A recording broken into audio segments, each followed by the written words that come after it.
Mas bom, dando continuidade ao nosso curso de eletromagnetismo, vamos então para o nosso último assunto aqui, né, da nossa aula de magnetostática, que vai ser o assunto da expansão em multipolos ou expansão multipolar.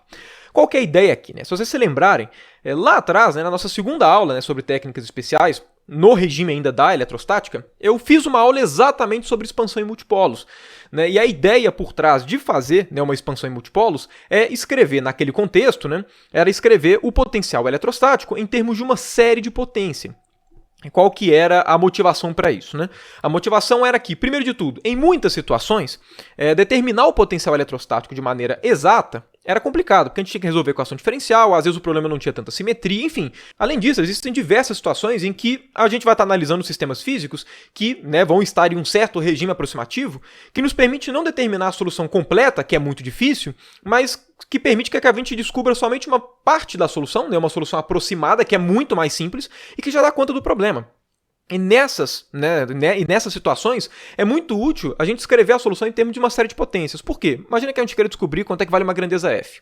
E que às vezes a solução dela completa é muito difícil. Então o que a gente pode fazer? A gente pode escrever o F em termos de série de potência, de forma que, se a representação em série existe, uma das características interessantes, né, importantes que tem, né, de uma representação em série, é que o primeiro termo da série ele é sempre o que tem o maior peso, né, a maior contribuição para aquela grandeza. O segundo termo ele tem uma contribuição um pouco menor do que o anterior, o terceiro um pouco menor do que o anterior e por aí vai. Cada um dos termos vai reduzindo a sua importância, né, assim, no resultado final. De forma que, às vezes, né, você está em um regime aproximativo que basta você determinar os dois primeiros termos porque os outros são tão pequenos que são desprezíveis. Né? E aí, no caso, né, a determinação de cada termo da série de potência, né, é muito mais simples do que você determinar a solução completa. Enfim, em diversos contextos na física, é interessante que a gente escreva exatamente, né, soluções em termos de série de potência, tanto porque é mais fácil, quanto porque a gente pode, né, entrar em regimes aproximativos. Por conta disso, no contexto da eletrostática, a gente escreveu o potencial eletrostático em termos de uma série de potências de 1 sobre R, sendo que esse R era a distância entre o corpo carregado que gera o potencial eletrostático e o ponto que a gente está analisando. Por quê? Porque quando a gente vai analisar, né, como é que é o potencial eletrostático gerado por qualquer distribuição de cargas, de forma geral, a cara desse potencial fica muito mais simples à medida que a gente pega R's muito grandes, né, muito grandes em relação ao quê? Muito grandes com relação às dimensões, né, do corpo que está gerando esse potencial. Então era interessante a gente criar, né, a gente determinar quem que era esse cara, porque inclusive a gente, né, a partir dessa expansão, a gente conseguia entender um pouquinho melhor o que era um dipolo, o que era um quadrupolo, o que era um octupolo, né, que são exatamente as grandezas geradoras, né, de campos, naquele caso eletrostático, e que a gente vai ter aqui, no caso, um análogo na magnetostática. Né? Da mesma forma que lá no contexto eletrostático, a gente fez a expansão em multipolos para o potencial eletrostático e não para o campo eletrostático, nesse contexto aqui da magnetostática, a gente vai fazer a expansão em multipolos para o potencial vetor e não para o campo magnético. Okay? A gente sempre faz expansão multipolares para os potenciais e não para os campos. Por quê? Na prática não existe nenhuma razão filosófica para isso. Nada impede da gente fazer uma expansão em multipolos para os campos. A questão é que é muito mais simples fazer para os potenciais. Né? A estrutura matemática dos potenciais ela é mais simples, né, para diversas coisas que a gente faz. Uma delas é a expansão em multipolos. Então, enfim, se você quiser fazer uma expansão, né, em multipolos para o campo eletrostático e para o campo magnético, não tem nenhum problema, vocês podem seguir a mesma ideia, né, só que aí vocês usam, né, no caso, né, do campo eletrostático a lei de Coulomb e no caso do campo magnético, né, do campo magnetostático, digamos assim, vocês usam a lei de Biot-Savart, né, seguindo os mesmos procedimentos que eu vou fazer aqui, né, só que enfim, fazendo as devidas adaptações. Então, bom, como é que a gente constrói o problema, né, que será construída a expansão em multipolos? Aqui eu não vou fazer uma análise tão detalhada, igual eu fiz naquele contexto da eletrostática, porque a questão aqui é idêntico. Todas as discussões, né, que a gente fez, toda a expansão em série de potências, desse caso daqui, da magnetostática, ele é idêntico ao da eletrostática. A única diferença é que a gente vai fazer a expansão não mais para aquela expressão do potencial, que era 1 sobre 4π epsilon0, integral de ρ de R', dividido por R cursivo, dv'. Se vocês se lembrarem, a gente aplicou exatamente a expansão em multipolos para essa expressão. E a partir dela que a gente foi vendo o que era o termo de monopolo, o termo de dipolo, o termo de quadrupolo e por aí vai. Nesse nosso contexto da magnetostática, ao invés de aplicar para essa expressão, que obviamente não tem nada a ver com campo magnético, a gente vai usar para aquela que a gente construiu, que veio, né, da mesma equação de Poisson, né, da equação de Poisson análoga ao do potencial escalar. Então a gente vai aplicar a nossa expansão em multipolos para essa expansão daqui, né, para essa solução. A gente viu que esse cara daqui é uma solução geral, né, para o nosso potencial vetor, né, no caso com aquela condição, né, de que os campos vão para zero no infinito, né, e aí aqui que a gente coloca aqui em termos, né, de A indo para zero no infinito. Ok? E no caso, né, calcular essa integral, em muitas situações é complicado. E aí, como é complicado, o que a gente faz? Como é que eu posso calcular a série de potência, calcular termo a termo, que às vezes é mais simples? Mas bom, como as soluções aqui são idênticas, né, só trocando a constante do campo elétrico para do campo magnético e trocando densidade de carga para densidade de corrente, eu imagino que todo mundo consiga perceber que, matematicamente, o nosso problema é praticamente idêntico. Então eu vou fazer uma discussão muito mais rápida aqui. Eu não vou abrir todas as contas que eu abri com vocês na expansão em multipolos. E aí, se você tiver alguma dúvida, eu convido você, né, vou até deixar uma tag aqui, a acessar aquele vídeo, né, porque, enfim, a discussão para esse daqui, expansão em multipolos, para o potencial vetor, vai ficar muito mais rica se você tiver visto esse vídeo anterior. E, claro, não faz sentido eu fazer as mesmas discussões em 2 vídeos diferentes do mesmo curso. Mas, bom, se vocês se lembrarem, né, para a solução análoga a essa do potencial eletrostático que eu escrevi agora há pouco, ela valia, né, para situações em que a gente tem distribuições localizadas de carga. Toda vez que a gente tinha cargas que se estendiam até o infinito, a gente não conseguia calcular o potencial via integração, né, por uma integral desse tipo daqui. A mesma coisa vai acontecer para o potencial vetor. Essa expressão ela é válida, né, exatamente para situações em que a gente tem distribuições localizadas das grandezas que geram potencial vetor. Então, em todos os contextos, né, em que as movimentações de cargas estiverem localizadas, elas não se estenderem até o infinito, essa solução faz sentido, ok? E vai ser para esse tipo de solução que a gente vai, né, focar aqui a nossa expansão em multipolo. Além disso, a gente está no contexto da magnetostática, né, que é definida para correntes estacionárias. Correntes estacionárias, elas obedecem qual relação? Divergente de J igual a zero. Isso aqui fala pra gente que as linhas de J, ou seja, as linhas de corrente são fechadas. Então, o problema típico que a gente vai ter que tratar vai ser de alguma distribuição de carga em que as linhas de J são todas fechadas e que estão localizadas em uma região específica do espaço. Por conta disso, né, o exemplo que eu vou usar aqui para a gente calcular, né, as nossas expansões em multipolos vai ser um circuitinho qualquer fechado. Por quê? Porque esse circuito daqui ele vai estar localizado no espaço, né? É um circuito fechado, então significa que as linhas de corrente são fechadas. E além disso, né, eu vou falar que nesse circuitinho daqui está passando uma certa corrente I constante, né, exatamente para poder falar, né, deixar bem claro que nós estamos no contexto de correntes estacionárias, que é o regime da magnetostática. Por conta disso, eu vou reescrever essa nossa expressão, não em termos do J, porque eu vou calcular a expansão em multipolos em termos da corrente de fato, né, em termos do I, não em termos do J. Ok? Então, a expressão que a gente vai fazer a expansão em multipolos, né, é essa daqui, só que adaptada para a corrente, ela fica como? I integral de dl, né, aqui no caso vou colocar dl', no caso, né, esse nosso dl' é o quê? Um elemento infinitesimal de caminho, né, que está passando corrente, então os nossos dl' são esses caras aqui, né, do nosso circuito. E no caso, né, o nosso problema da expansão em multipolos começa com a pergunta, qual vai ser o potencial, né, vetor em um certo ponto P do espaço, que se encontra a uma distância r, muito maior do que as dimensões típicas, né, desse cara daqui que eu vou chamar de R', né, que eu vou chamar de R'. Ou seja, qual que vai ser o potencial A no ponto P, né, no regime em que R é muito maior do que R'. Para responder essa pergunta, a gente começa fazendo o quê? Colocando um sistema de coordenadas no nosso problema, né? Aonde a gente vai colocar o sistema de coordenadas? Para fazer expansão em multipolos, né? Dado que a gente quer naquele regime, né, em que R é muito maior do que as dimensões dessa espira daqui, é conveniente que a gente coloque o sistema de coordenadas, né, em uma região que esteja bem próxima desse circuitinho. Então, eu vou colocar ela aqui, ok? Dado que esse aqui é o nosso sistema de coordenadas, como é que a gente faz, né, para escrever, primeiro de tudo, né, essa nossa expressão em termos desse sistema de coordenadas, e a partir disso, como é que a gente faz para representar matematicamente esse limite de R muito maior do que as dimensões típicas da do nosso circuito, né? Vamos lá, né? Primeiramente, a gente tem que expandir esse R cursivo, porque o que é esse R cursivo mesmo? Esse R cursivo daqui, ele é, primeiro, vamos definir o nosso vetor R, que é, né, como a gente já sabe, o vetor que sai do sistema de coordenadas e vai para o ponto que a gente está querendo calcular. Okay? Esse é o vetor R. E o nosso vetor R' é um vetor que sai do nosso sistema de coordenadas e vai até, né, o nosso dl', né, vai até os objetos que geram o campo, né, no caso aqui o potencial vetor que a gente está querendo calcular. Então, esses R' daqui, né, esse cara daqui que eu vou chamar de R', ele é um vetor que ele indexa cada um desses dl's. Ok? Então, ou seja, vamos desenhar aqui, né, um dl aqui. Esse daqui é o nosso dl', ok? Cada elemento dl' é indexado pelo nosso vetor r'. Como o nosso vetor r cursivo é o vetor que sai de cada dl' e vai até o nosso ponto, né? O nosso r cursivo vai ser este cara daqui, né? Então, vamos lá, esse daqui vai ser o nosso, deixa eu desenhar de preto, né? Esse cara daqui vai ser o nosso r cursivo. Então, esse aqui é o nosso r cursivo. Dado esse triangulinho formado, né, que mostra uma relação entre r cursivo e os r e r', né, a gente sabe que o módulo de r cursivo, né, que está aqui no denominador, ele pode ser escrito como sendo o quê? Ele pode ser escrito como módulo de r menos r'. Então, né, o que a gente precisa escrever é exatamente essa nossa expressão de A, né, só que no regime em que r é muito maior do que r'.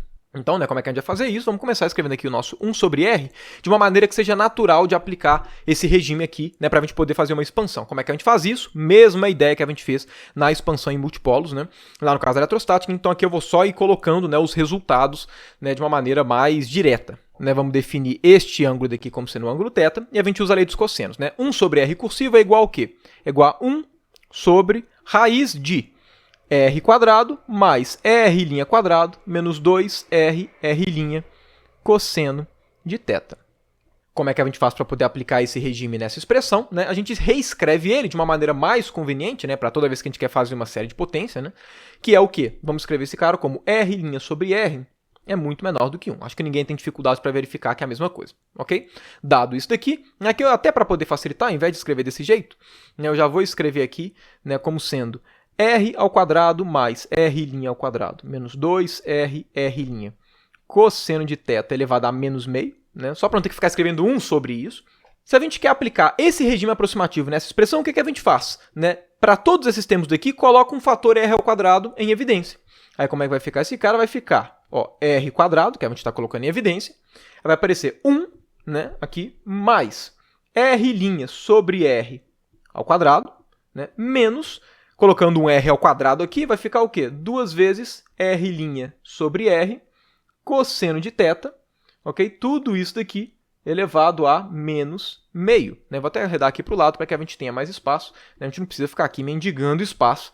Escrevendo esse 1 sobre r cursivo de maneira mais simpática, esse cara daqui vai dar quanto? Vai dar 1 sobre r, né, que multiplica 1 mais r' sobre r ao quadrado, menos 2 vezes r' sobre r vezes cosseno de θ, então, r' sobre r vezes cosseno de θ, elevado a menos meio. Né? E aí, no caso, né, se esse daqui é o nosso regime, né, em que r' sobre r é muito menor do que 1, o que a gente pode falar? A gente pode falar que esse cara daqui, a gente pode chamar esse cara daqui como sendo um epsilon, só para poder facilitar. De forma, né, que nosso 1 sobre r cursivo pode ser escrito como sendo o quê? 1 sobre r que multiplica 1 mais epsilon elevado a menos meio. Sendo que esse epsilon daqui, né, ele está sendo escrito em termos das potências de r' sobre r. Agora, o nosso regime não é r' sobre r muito menor do que 1, e o nosso epsilon ele não tem exatamente r' sobre r, então significa que esse epsilon ele é pequeno. Então o que a gente pode fazer? Pega esse cara e expande em potências de epsilon e vai reajeitando dessa expansão de epsilon, né, as potências de r' sobre r. Exatamente igual a gente fez na expansão em múltipolos lá da eletrostática. Eu não vou, né, reabrir esse cara, expandir bonitinho, já vou colocar direto o resultado, porque isso eu deduzi, isso eu mostrei para vocês passo a passo na expansão em múltipolos que a gente tava, né, que a gente tem lá na eletrostática. Né, mas enfim, dado que a gente tem essa alteração daqui, né, dado que a gente pode escrever o nosso r cursivo aqui, né, a gente escreve o nosso potencial vetor, então, como sendo μ0 sobre 4π vezes i, integral de dl' dividido por r, que multiplica 1 mais epsilon elevado a menos meio, né? E aí, né, se vocês se lembrarem, esse cara daqui, quando a gente expande, ele vai gerar exatamente os polinômios de Legendre. Mais especificamente, né, se você expande esse cara em termos de potências de epsilon e depois reajeita, né, em termos de potências de r' sobre r, né, o resultado que você chega é que essa expressão daqui, né, ela é dada por somatório de n no de 0 até infinito de r' sobre r elevado a n vezes Pn, né, os polinômios de Legendre de grau n, cosseno de θ. Se vocês não lembram, né, como é que faz para poder chegar nessa expressão, né, volta no meu vídeo lá de expansão em múltipolos do caso da eletrostática, que eu faço bonitinho, passo a passo, né, enfim, mostro a expansão como um todo e junto até aparecer esse termo. Né, lá a dedução tá bonitinha, de forma que eu só vou aproveitar o resultado que nós mesmos já deduzimos aqui nas aulas.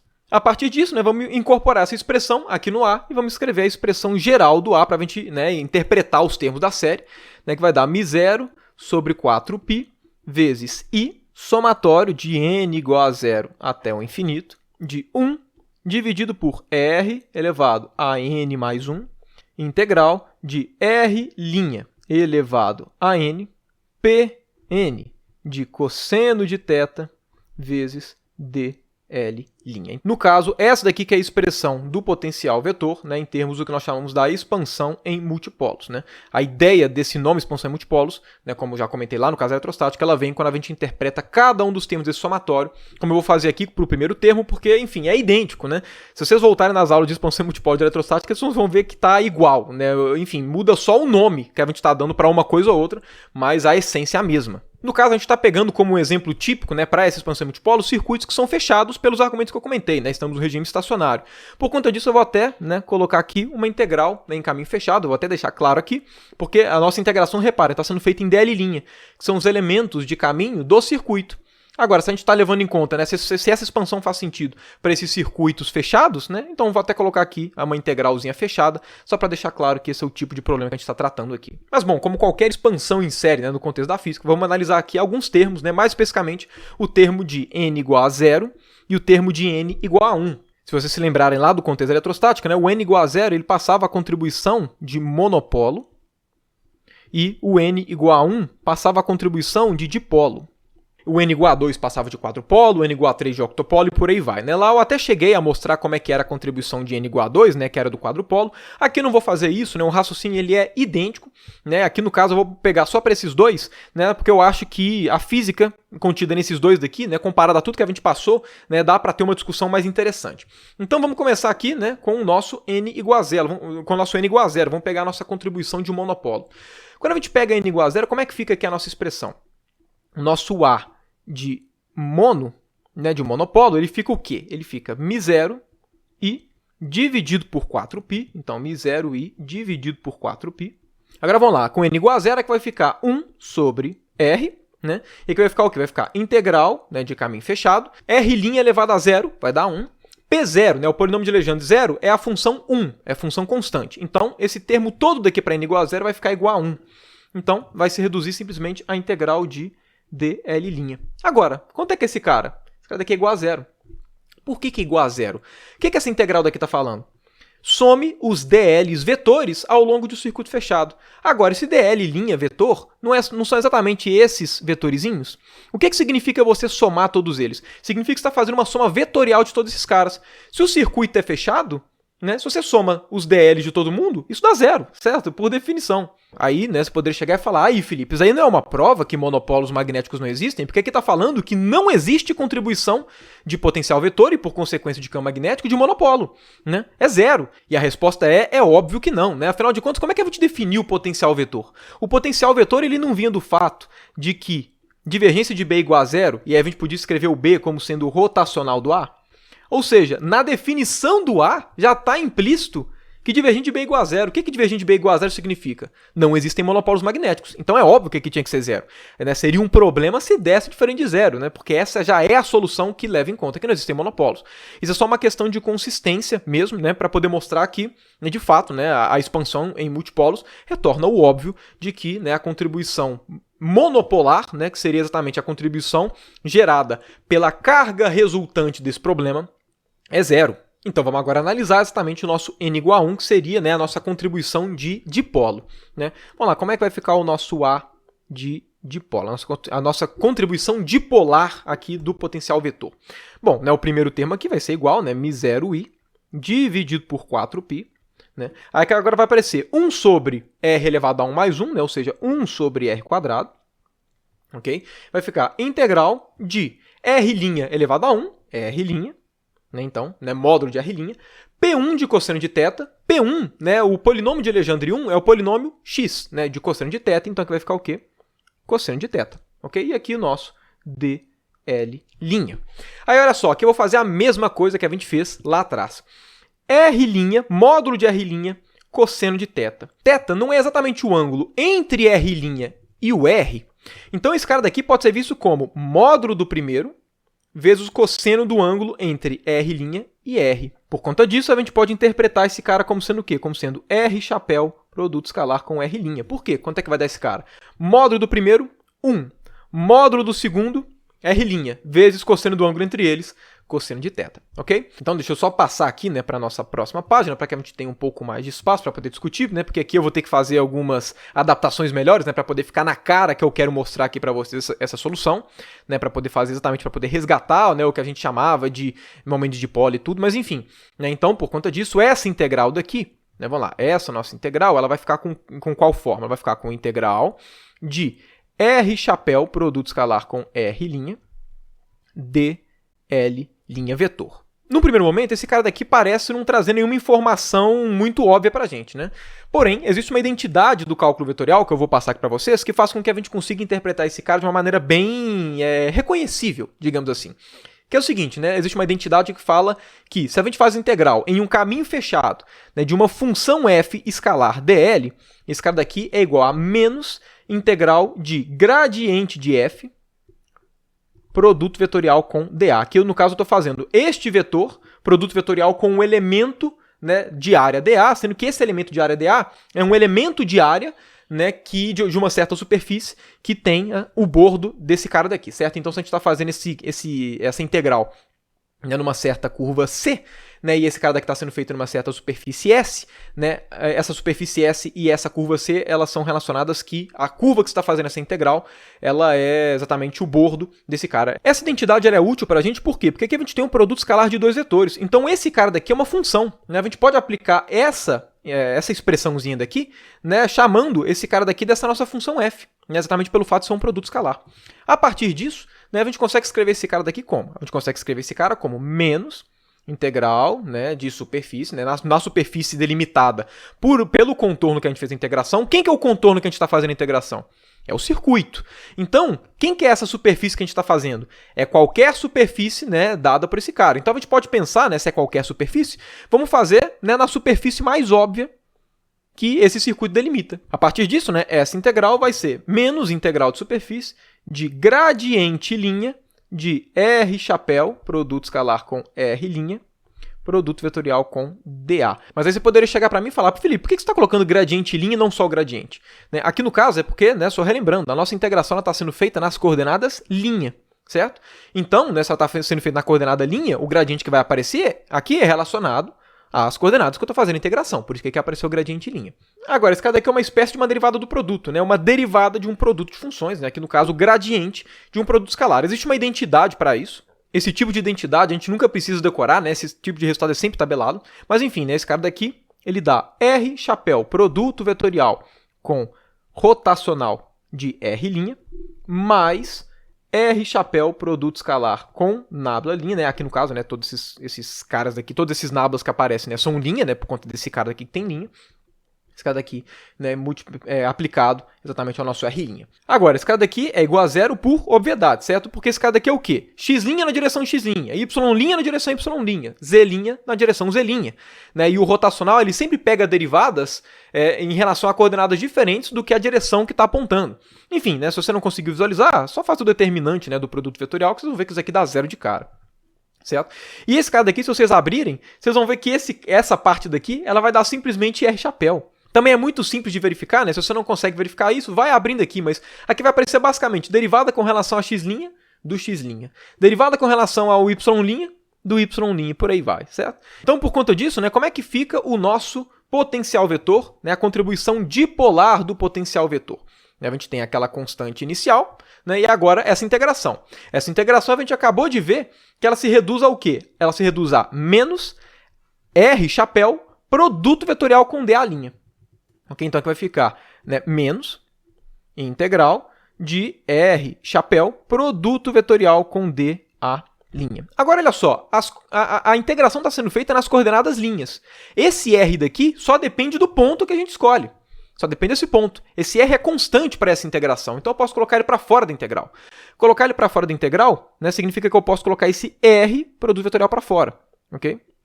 Dado que é constante, né? Se ele não fosse constante, eu não poderia fazer isso, obviamente, né? Mas enfim, eu posso fazer esse cara daqui, ó. Eu posso simplesmente trocar a ordem, Agora, o que é integral de D''? Vai ser simplesmente o nosso A'. Opa, apareceu aqui uma definição que a gente conhece. O que é I vezes A vetor, né? Vezes o vetor área de um circuitozinho fechado. Essa daqui é exatamente a definição do momento magnético, certo? No momento de dipolo magnético, que eu defini com vocês bem no início das aulas de magnetostática, né?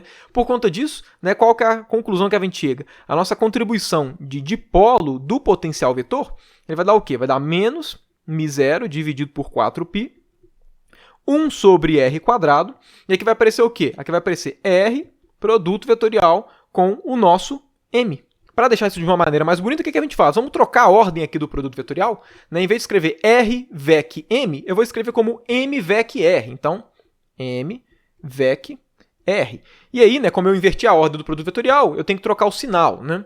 Então aqui, o sinal de menos vai embora. Né? Para deixar também de uma cara um pouquinho mais agradável, o que a gente faz? Né? A gente chega e eu vou colocar o nosso R ao quadrado aqui. Então, né, a nossa contribuição para o potencial vetor, né, a contribuição de dipolo é dada por esse cara. A partir dessa expressão, a gente consegue ver, né, constatar que, de fato, esse M daqui, ele realmente tem a interpretação de um momento de dipolo. Quando eu defini o momento de dipolo com vocês, eu tentei usar um pouco da física, né, que envolve esse cara para poder mostrar que ele realmente se comporta como um dipolo magnético, né, mostrando como é que era a força que o momento de dipolo magnético sofre, como é que era o torque gerado, né, e comparando com o dipolo elétrico, né, com o momento de dipolo elétrico que a gente mostrou lá nas aulas de eletrostática. Porém, né, eu comentei com vocês que a constatação de que esse cara realmente tem um comportamento de momento de dipolo ia vir na expansão em multipolo, quando ele aparecesse naturalmente no termo de expansão em multipolo. Mas aí você poderia chegar para mim e falar, mas Felipe, é óbvio que aqui apareceu o mesmo momento de dipolo que você definiu lá atrás. É óbvio. Afinal de contas, quando você deduziu a expressão, né, da lei de Biot-Savart, você fez a analogia do momento de dipolo elétrico com o magnético. Então, naquele momento, né, você já usou o fato de que esse cara daqui tinha que ter um comportamento de momento de dipolo magnético, né, fazendo aquela analogia. Então, é óbvio que aqui também ia aparecer. Afinal de contas, você está usando os resultados que você desenvolveu ao longo dessa aula de magnetostática toda. Mas aí a resposta que eu tenho para isso é não. Uma coisa não tem nada a ver com a outra. Quando eu deduzi a lei de Biot-Savart, de fato, na lei de Biot-Savart, eu já estava levando em conta, né, eu usei o fato previamente de que essa expressão daqui para o momento de dipolo magnético realmente era uma expressão que condizia fisicamente ao que a gente entende como um momento de dipolo. Naquela expressão, sim. Se a gente tivesse feito uma expansão em multipolo para o campo magnético, utilizando a expressão da lei de Biot-Savart, aí beleza. Aí é óbvio que ia aparecer o momento de dipolo magnético com a mesma definição que a gente tinha colocado lá atrás. Porque, de fato, eu obtive a lei de Biot-Savart através dessa definição de momento de dipolo magnético. Aí beleza. Porém, essa expressão que a gente partiu para fazer a expansão em multipolo, essa expansão daqui, a gente não utilizou ela a partir da minha dedução da lei de Biot-Savart. A gente obteve essa expressão daqui da equação de Poisson, certo? A gente mostrou, né, eu mostrei para vocês que, dado, né, o gauge de Coulomb, né, o calibre de Coulomb, né, essa daqui é a expressão para o potencial vetor, e essa realmente é a solução para esse tipo de equação, que é a equação de Poisson. Então perceba que quando a gente parte dessa expressão daqui, em nenhum momento a gente utiliza aquela solução da lei de Biot-Savart que a gente tinha deduzido antes, em que eu utilizei o fato de que o momento magnético tinha essa expressão e que ele de fato era um momento magnético. Nesse procedimento daqui, né, que a gente está fazendo a expansão em multipolos, em nenhum momento eu defini previamente o que é o momento de dipolo magnético. Então esse M que apareceu aqui desse jeito, ele aparece naturalmente. Essa é a maneira que a gente tem mais natural de se definir o momento de dipolo magnético. A partir das soluções de uma equação, faz uma expansão em multipolo, analisa o termo dipolar e veja, opa, dado que esse termo apareceu na expansão, né, na expansão em multipolos, esse cara daqui é o que a gente chama fisicamente de momento de dipolo magnético. Então esse cara daqui é completamente independente daquela solução, né, da lei de Biot-Savart que eu deduzi com vocês. O que significa? Significa que, de fato, né, esse cara daqui que eu tinha comentado com vocês, que tinha interpretação de um momento de dipolo magnético, ele realmente tem interpretação de um momento de dipolo magnético. É óbvio, né? Se não tivesse, eu não teria falado com vocês. O ideal, no ponto de vista matemático, seria que eu fizesse esse procedimento todo de expansão em multipolo lá atrás, no início da magnetostática. Né? Assim, pensando de um ponto de vista matemático, seria mais interessante se eu tivesse passado quais eram as leis, a partir disso definido o potencial vetor, a partir do potencial vetor a gente teria constatado pela expansão em multipolos que esse é o momento de dipolo magnético, e a partir dessa característica, a partir desse fato, a gente poderia, por exemplo, deduzir a lei de Biot-Savart. Ou então, né, a partir desse fato daqui, já deduzir a lei de Biot-Savart. Matematicamente é mais direto. Porém, né, enfim, isso só faria sentido para um público de eletro 1, né, aí a magnetostática, a aula não serviria para o público de física 3, que é um dos meus objetivos. Então eu tive que fazer de uma forma que dê para fazer a caminhada. Também não necessariamente, né, o caminho matematicamente mais agradável é o caminho, né, que fisicamente faz mais sentido. Né, enfim, eu fiz nessa ordem toda porque eu achei, né, que seria interessante, né, eu acho uma ordem mais natural para poder passar essas coisas todas, né. Enfim, e nesse sentido, né, deixei a expansão em multipolos por último, né, só para ser a cereja do bolo, para poder mostrar que de fato os procedimentos que a gente fez, eles são coerentes. Mas bom, né, como comentei com vocês, vou parar por aqui, não vou pegar o A de quadrupolo, nem de octopolo e por aí vai. Se vocês, quem quiser, né, fica aqui de exercício, pegue o A de momento de quadrupolo, ok? Vocês vão ver que vai ter, né, comparem esse cara com a contribuição dipolar do potencial eletrostático. Vocês vão ver que a analogia entre o A e o V dipolar é igual entre o A e o V quadrupolar. Mas bom, é basicamente isso, né? Tendo chegado até esse ponto, né, eu encerro aqui, portanto, essa nossa aula de magnetostática, né, e, portanto, a partir do próximo vídeo, né, a gente vai entrar no tópico de campos magnéticos da matéria.